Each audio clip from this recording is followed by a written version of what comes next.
video kali ini kita akan membahas daur hidup hewan. Tapi sebelum itu jangan lupa subscribe, bunyikan loncengnya, dan like agar tidak ketinggalan pembelajaran ibu selanjutnya. Terima kasih. Pernahkah kamu memperhatikan perkembangan hewan yang hidup di lingkunganmu?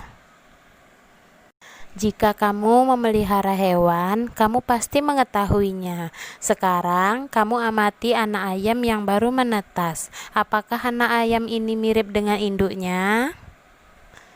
Ya, anak ayam mirip dengan induknya. Perbedaannya hanya warna bulu atau rambutnya. Metamorfosis adalah tahap perubahan bentuk yang sangat berbeda yang dialami oleh hewan sejak menetas sampai menjadi hewan dewasa. Sedangkan daur hidup adalah seluruh tahap perubahan yang dialami makhluk hidup selama hidupnya. Yang pertama kita bahas daur hidup tanpa metamorfosis. Sebagian besar hewan mengalami daur hidup tanpa metamorfosis. Contohnya kucing, kambing, ikan, burung, dan banyak hewan lainnya. Yang pertama, daur hidup ayam. Ayam menghasilkan anak dengan cara bertelur. Telur ayam perlu dierami kira-kira 21 hari agar dapat menetas. Setelah pertumbuhan bakal anak ayam di dalam telur sempurna, telur menetas menjadi anak ayam. Anak ayam ini tampak lucu dengan bulu-bulu halus. Bulu-bulu halus berubah menjadi bulu-bulu seperti induknya. Setelah dewasa, ayam berkembang biak menghasilkan telur, dan telur ini daur hidup ayam yang baru dimulai kembali. Yang kedua, daur hidup kucing. Kucing menghasilkan anak dengan cara beranak atau melahirkan. Sebelum anaknya lahir, kucing dewasa mengalami masa mengandung selama kira-kira 3 bulan. Setelah itu, lahirlah anak kucing yang belum bergerak dengan lincah. Anak kucing ini belum dapat makan sendiri. Dia menyusu ke induknya. Setelah umurnya lebih dari sebulan, anak kucing baru dapat memakan makanan lain. Sejak lahir sampai dewasa, tubuh kucing tidak berubah bentuk. Hanya ukuran tubuhnya saja yang bertambah. Gerakannya pun semakin lincah. Kucing dewasa dapat memanjat dan melompat dari tempat yang tinggi. Selanjutnya, daur hidup metamorfosis. Berdasarkan perubahan bentuk tubuh hewan, metamorfosis dibagi menjadi 2 golongan, yaitu yang pertama, metamorfosis sempurna atau lengkap.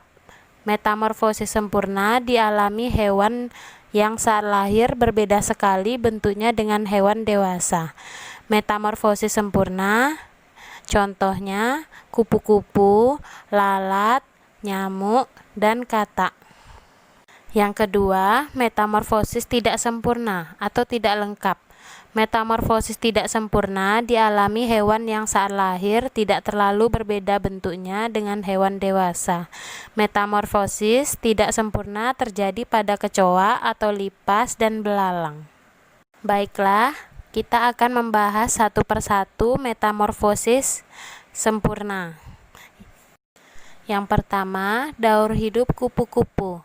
Daur hidup kupu-kupu dimulai dari telur, lalu ulat, lalu kepompong atau pupa, lalu kupu-kupu muda dan kupu-kupu dewasa.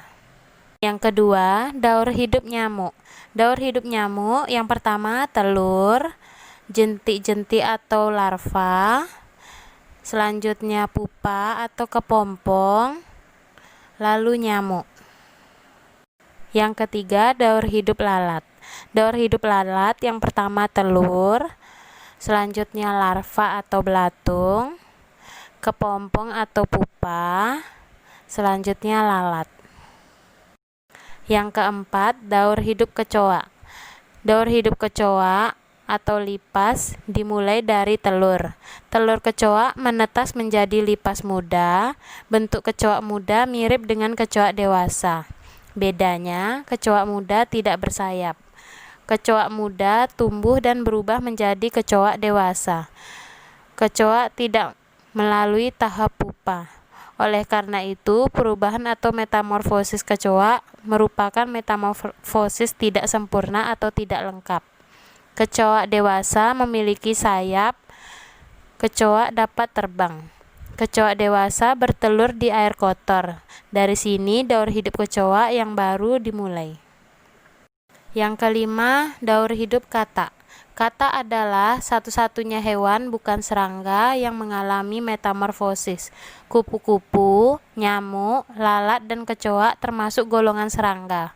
Katak merupakan hewan amfibi, yaitu hewan yang hidup di air dan di darat. Sepanjang hidupnya, katak hidup di dua alam. Katak tidak dapat bertahan hidup jika tinggal di air saja atau di darat saja. Daur hidup katak dimulai dari telur. Telur katak berada di air. Telur menetas menjadi kecebong atau berudu. Bentuk kecebong seperti ikan teri. Kecebong hidup dan tumbuh dalam air. Kecebong bernapas dengan insang. Kemudian, pada kecebong tumbuh pasang kaki belakang dan disusul sepasang kaki depan. Kecebong berubah menjadi katak berekor. Semakin lama, ekor katak semakin mengerut. Katak berekor tumbuh dan berubah menjadi katak muda. Akhirnya, ekor katak hilang. Katak muda berubah menjadi katak dewasa yang tidak berekor. Katak dewasa bernapas dengan paru-paru dan kulit. Katak dewasa hidup di air dan di darat. Katak dewasa bertelur di dalam air. Dari sini mulailah telur katak menjalani daur hidupnya. Cara memelihara hewan yang benar: yang pertama, memberi makan yang sehat. Yang kedua, menjaga kebersihan tubuh hewan. Yang ketiga, membuat kandang hewan. Sekian pembelajaran hari ini. Assalamualaikum warahmatullahi wabarakatuh. Jangan lupa subscribe, bunyikan loncengnya, like. Terima kasih.